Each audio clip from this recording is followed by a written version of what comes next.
Wait, what are you doing here?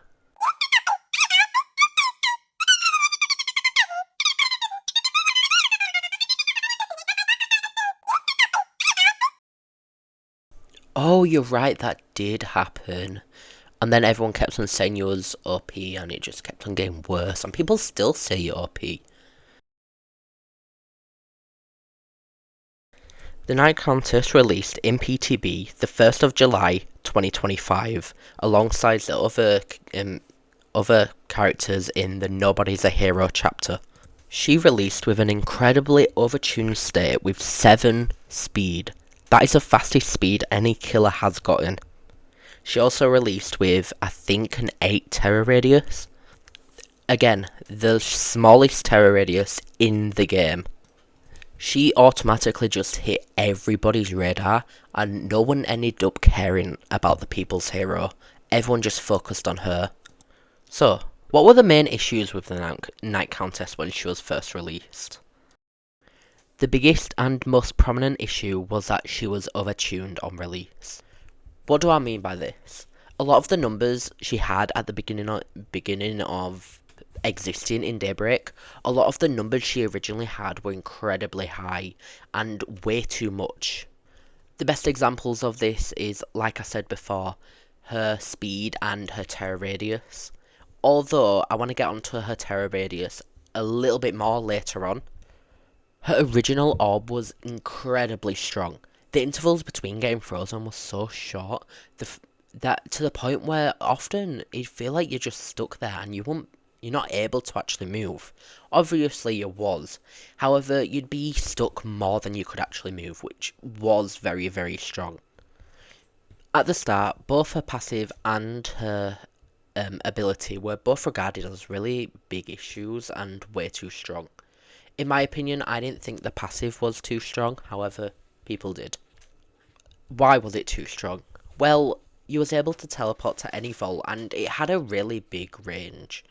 The issue was that when you did teleport, you was immediately able to M1 straight after, leading to a lot of people dying really fast due to it.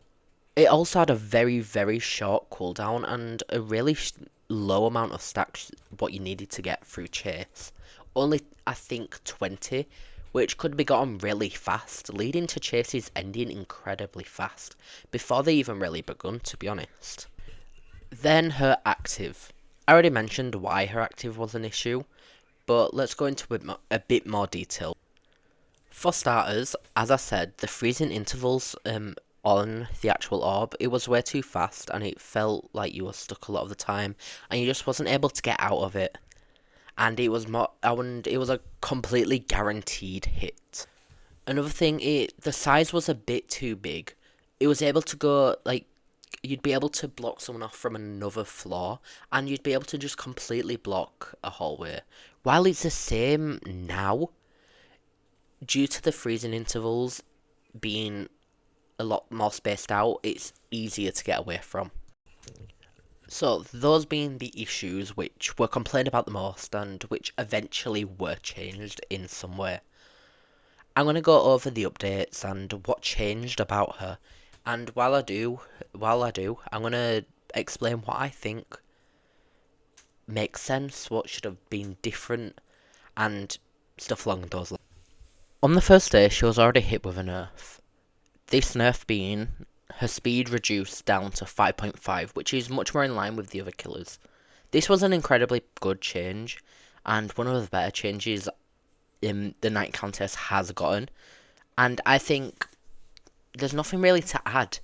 It was just really useful. It needed to happen. She should have never had 7 speed, because comparing her to a lot of other killers, she had the mobility, she had the anti-loop.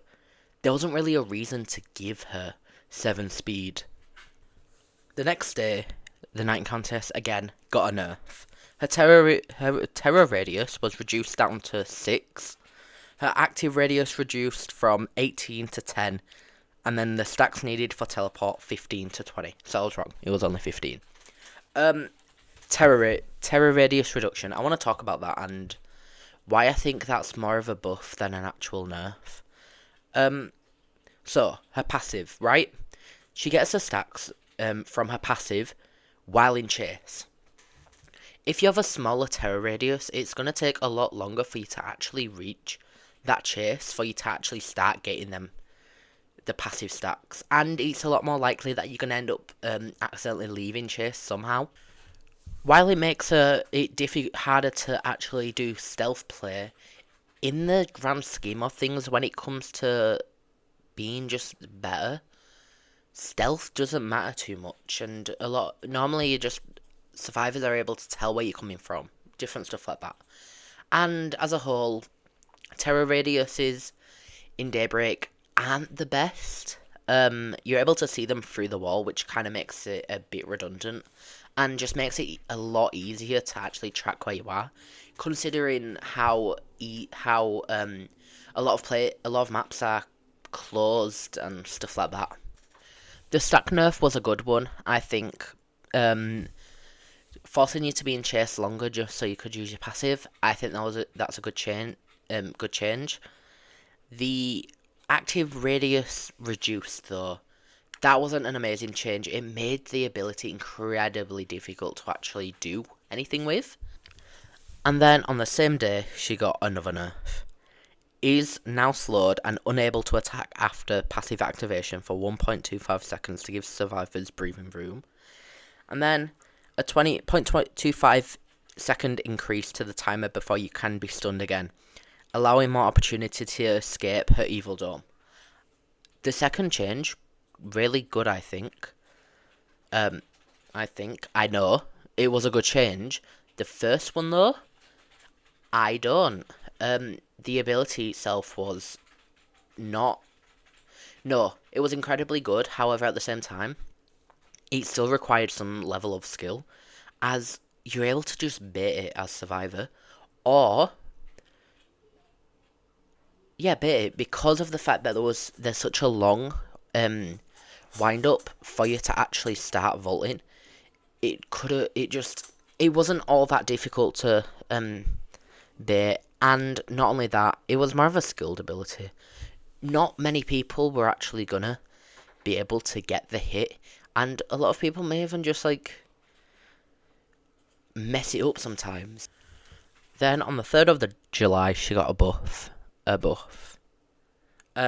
Orb radius 10 to 15 studs, which was a good change. A good change because at that point, it kind of became useless. There was a way where if you threw it and the survivor was just running, it would never freeze them. A big jump later, she got another nerf. Passive stacks needed 20 to 40. This generally made her cooldown probably the biggest in the game. She only had a 0.5 stack increase, and the fact that you're required to be in chase, meaning you're not even going to be able to get it that much. So, and it's not always going to be charging. It made it just an incredibly long and tedious cooldown, alongside the change with the no M1. It made it so it wasn't that useful to actually use unless you're just going up and down a floor. After that, the chapter was then released, and there was one last nerf buff to the Night Countess. Teleport radius 42 all the way down to 20. Orb size 15 up 17.5. Stacks needed for passive 40 up to 50. Teleport sound effect volume has been increased for more auditory clarity that she has teleported. Okay, no, that isn't a buff at all, what the hell. The teleport radius decreasing all the way down to 20, which is lower than Anna, the survivor who has that same ability. It kind of just made that the worst passive in the game. The only time you're going to use it is to go up a floor, and even then, a lot of the time you won't need to. In Haverhill Hospital, it's so easy to go up, and you don't want to use her on that map because of the flying animation she has, which is the same with the People's Hero. It makes it incredibly difficult to actually go up the floors, and you just always often get stuck, and it's a pain. alongside another increase to the stacks needed for a passive, it just turned her into it just, all she has is her active, and in all honesty, her active isn't even that strong. It's easy, really easy to actually dodge due to the wind up, and it takes so long for it to actually throw. Sometimes you can just miss. Sometimes you're not even going to get value out of it. It's You need two stuns and freezes for you to get consistent value, but you cannot consistently get them two freezes, and it's really difficult to get two freezes. So it's just really difficult to get consistent value out of her and the ability. That isn't to say that it's actually a terrible ability, because I think it's good. It's one of the better and it's one of the more unique. However, all of these things stacked against her, it just makes it very difficult to actually play. I mean, with all that being said, what do I think they should have changed about her? For starters, I think her actual ability, her active, is incredibly balanced. I think it's in a really good state. The intervals between the freezes, the radius is good, and it just requires the right amount of skill and counterplay to the point where even if they did buff it a little bit, it wouldn't be OP. It would be still very balanced. The main problem lies in her passive. It's outclassed by a survivor's version of it, which I think is pretty insane to say. Um, I think if they're gonna have the range so short, I think you need the ability to M1 straight after. It shouldn't, if you like, it's like they don't know what they're doing with the passive. They either want it to be an anti-loop passive, or they want it to be an mobility passive, and it does neither of them well. I think if you're gonna have the shorter range, she needs to be able to M1 after, because it could be used as a really good anti-looping tool. So, or if you want it to be a mobility passive, increase the range and lower the stacks needed, because the stack need for it is actually insane. It's absurd, and it's just too much. Too much to a point where you're not gonna be able to consistently use it, and even if you do consistently use it, it's just not strong. The only time you can actually use the passive and it works out is when you after your M1.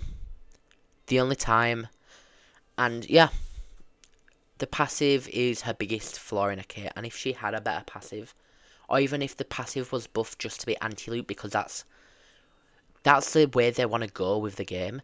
They want characters to be either specifically anti-loop, specifically anti-gen. If they're gonna do that, they need to give her back the ability to M1 after she teleports. Well, I have spoken a bit too much, huh? Thank you for watching, and goodbye.